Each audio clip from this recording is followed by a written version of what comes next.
नमस्कार मित्रांनो, नर्सिंग किशोर सेवा मी आरोग्य त्या चॅनलमध्ये मी अक्षय तुम्हा सर्वांचं मनापासून स्वागत करते. मित्रांनो, तुम्ही जर माझ्या चॅनलवर आता नवीन आले असाल तर चॅनलला सबस्क्राईब करा, व्हिडिओला लाईक करा आणि शेअर करायला विसरू नका.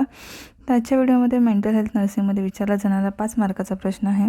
हॅलोपेरिडॉल जी मेडिसिन आहे त्याच्याविषयी आपण टिप्स बघूया. सगळ्यात महत्त्वाचं तुमच्याकडे नर्सिंग ट्युटरने दिलेले असेल त्या टिप्स फॉलो करणं गरजेचं आहे. तर आता आपण बघूया.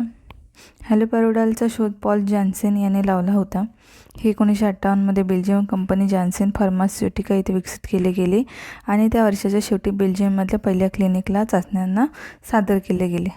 पॉल जॉन्सन यांनी हॅलोपेरिडॉलचा शोध लावला होता.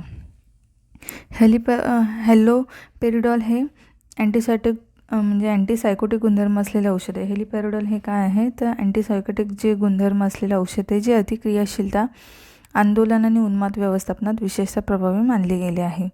हॅलोपेरिडॉल हे एक प्रबळ न्यूरोलेप्टिक आहे. ठीक आहे. हॅलोपेरिडॉलचा औषधी गुणधर्म काय आहे तर ते अँटीसायकोटिक आहे. हॅलोपेरिडॉलचा उपयोग बघूया आपण. तर हॅलोपेरिडॉलचा उपयोग स्किझोफ्रेनिया, टॉर्रेट सिंड्रोममधील टिक्स, बायपोलर डिसऑर्डरमध्ये उन्माद आंदोलन, तीव्र मनोविकृती आणि अल्कोहोलपासून होणारा भ्रम यावर केला जातो.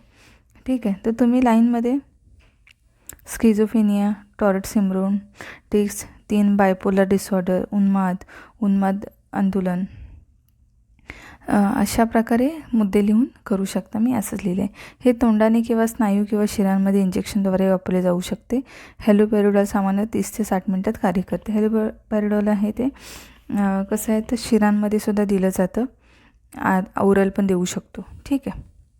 हॅलोपेरिडॉलचे दुष्परिणाम बघूया. तर अकेस्थेशिया, पार्किन्सनसारखी लक्षणे, डायस्टोनिया किंवा स्नायू कडक होणे, टार्डिव डास्निशिया, निद्रानाश, चिंता, उत्साह, अस्वस्थता, आंदोलन, ग्रँड माल फेव्रे, तंद्री, नैराश्य, आळस, चक्कर येणे, डोकेदुखी, गोंधळ, हायपरसेनिशिया इत्यादीसारखी लक्षणे.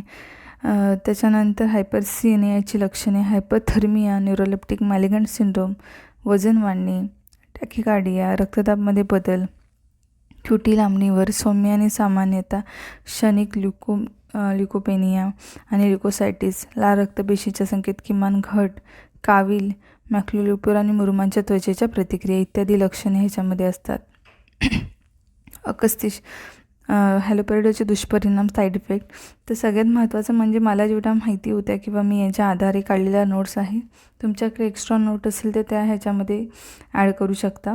ठीक आहे. फक्त लक्षणं बघूया आपण. अकेस्थेशिया, पार्किन्सनसारखी लक्षणे, डायस्टोनिशिया, कडक स्नायू होणे. तर तुम्ही नंबर्स टाकून लक्षणं लिहू शकता. निद्रानाश, चिंता, उत्साह, अस्वस्थता, आंदोलन, ग्रँड माल फेव्रे, तंद्री, नैराश्य, आळस, चक्कर येणे, डोकेदुखी.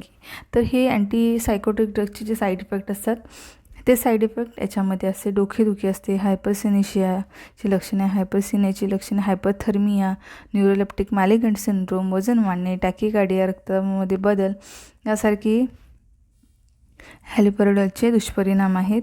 त्याचा उपयोग आपल्याला बायपोलर डिसऑर्डर, स्किझोफ्रेनिया, उन्माद आंदोलन, तीव्र मनोकृती, अल्कोहोलपासून जो भ्रम होतो त्याच्यावरती होतो याचा उपयोग. तर एवढी तुम्ही माहिती लिहून त्याच्यामध्ये ॲड करू शकता. तुमच्याकडे अजून माहिती असेल तीही ॲड करू शकता. असं काही नाही आहे की हेच करा. तुमच्या नर्सिंग ट्युटरच्या नोट्स असतील ते फॉलो करा. ह्याच्यातली थोडीफार माहिती नसेल तुमच्याकडे ती ॲड करून नोट्स बनवू शकता. एक्झाम जवळ आहे, अभ्यास करा. कारण मला तुम्ही बऱ्याच जणांच्या कमेंट्स आहेत तेवढे व्हिडिओ बनवायला होत नाही आहेत.